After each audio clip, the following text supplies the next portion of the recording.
Le Mali, aujourd'hui, encore une fois de plus, fait l'actualité mondiale avec le Burkina Faso et le Niger. Les trois pays qui forment aujourd'hui l'AES ont décidé, en tout état de cause, d'étendre encore une fois de plus leur coopération pour assurer la survie de leur population. Pour cela, le Mali, aujourd'hui principal acteur de cette coopération, décide d'assurer le rôle de président de cette nouvelle alliance pour une période d'1 an avec le Sénégal, le Mali, le Congo, la Centrafrique, le Tchad, le Togo, le Cameroun et bien d'autres. Ici dans cette vidéo, nous allons vous dire en tout état de cause comment le président Assimi Goïta ne cesse de faire autant que faire se peut pour non seulement rassurer l'économie malienne, mais aussi le hisser au plus haut niveau que possible sur la scène internationale. Lors du Conseil des ministres qui a eu lieu le 27 décembre 2024, présidé par le président de la transition malienne, le colonel Assimi Goïta, le ministre des Finances et de l'Économie a profité de cette occasion pour annoncer aux yeux de tous à ce Conseil des ministres que le Mali a fait une alliance avec 13 autres pays qu'il continue de respecter aujourd'hui depuis 1992. Pour cela, le Mali assurera la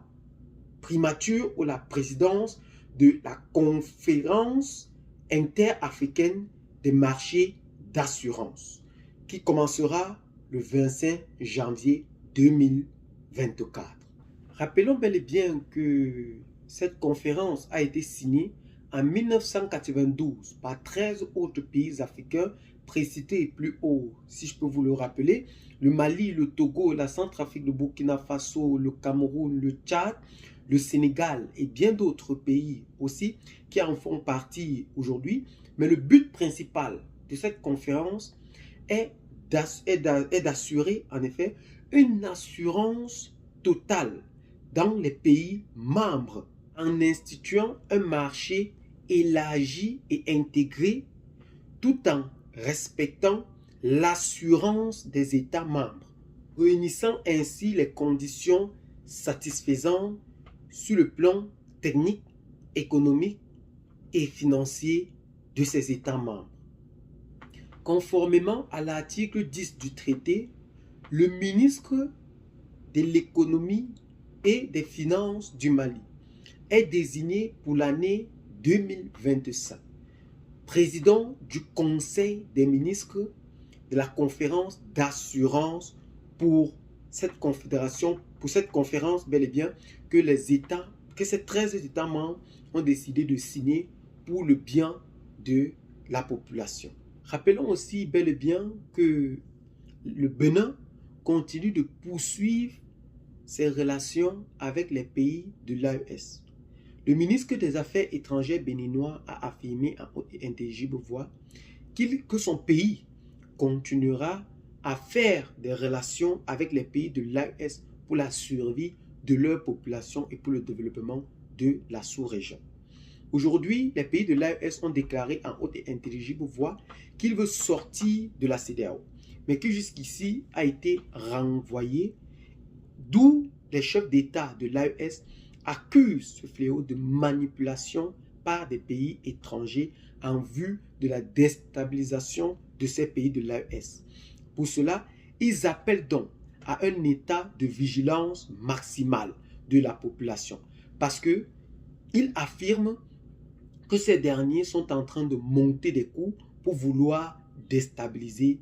leur pays. Par exemple, le président du Niger, le général Abdourahmane Chani, a annoncé que le Nigeria regorge aujourd'hui ou forme en effet,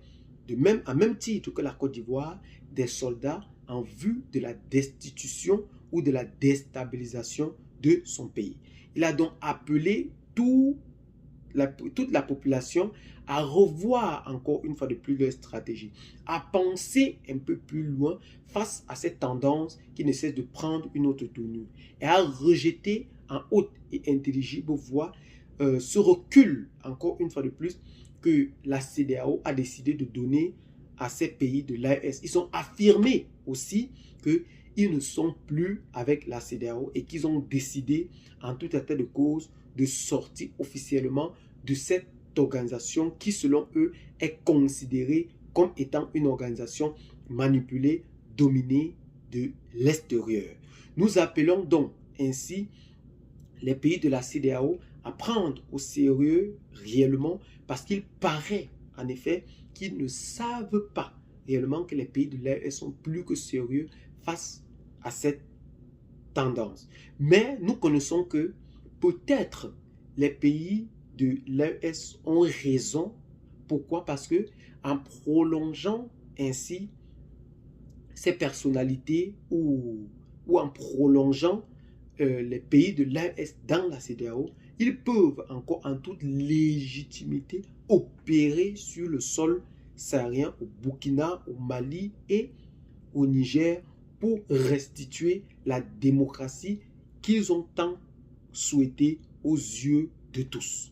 Eh bien les amis, qu'est-ce que vous en pensez donc particulièrement face à cette situation très tendancieuse que vit aujourd'hui l'Afrique de l'Ouest? Laissez donc massivement vos commentaires, abonnez-vous à la chaîne si ce n'est pas encore fait, partagez la vidéo avec les amis si vous l'avez trouvée intéressante et à très bientôt pour de nouvelles vidéos. Ciao,